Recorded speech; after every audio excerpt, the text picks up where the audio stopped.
لا جناح عليكم إن طلقتم النساء ما لم تمسوهن أو تفرضوا لهن فريضة ومتعوهن على الموسع قدره وعلى المقتر قدره متاعا بالمعروف حقا على المحسنين. وإن طلقتموهن من قبل أن تمسوهن وقد فرضتم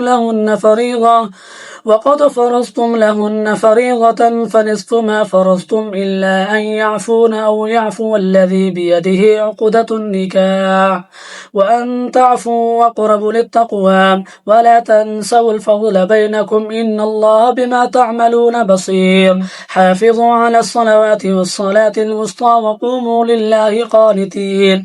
فإن خفتم فرجالا أو ركبانا فإذا أمنتم فاذكروا الله كما علمكم ما لم تكونوا تعلمون.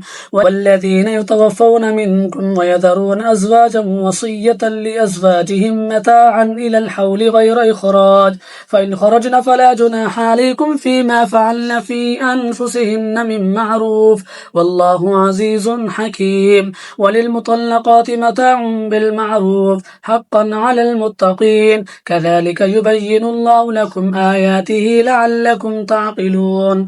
ألم تر إلى الذين خرجوا من ديارهم وهم ألوف حذر الموت فقال لهم الله موتوا ثم أحياهم إن الله لذو فضل على الناس ولكن أكثر الناس لا يشكرون.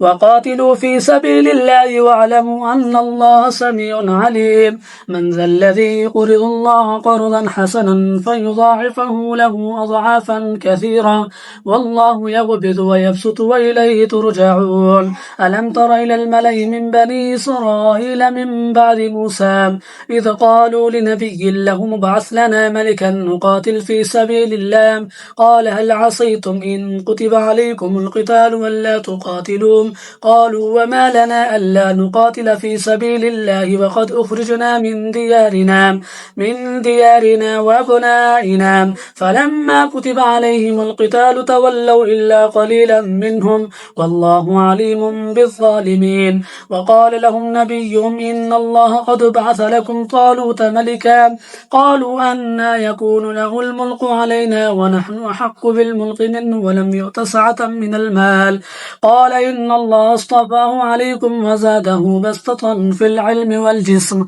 والله يؤتي ملكه من يشاء والله واسع عليم. وقال لهم نبيهم إن آية ملكه أن يأتيكم التابوت فيه سكينة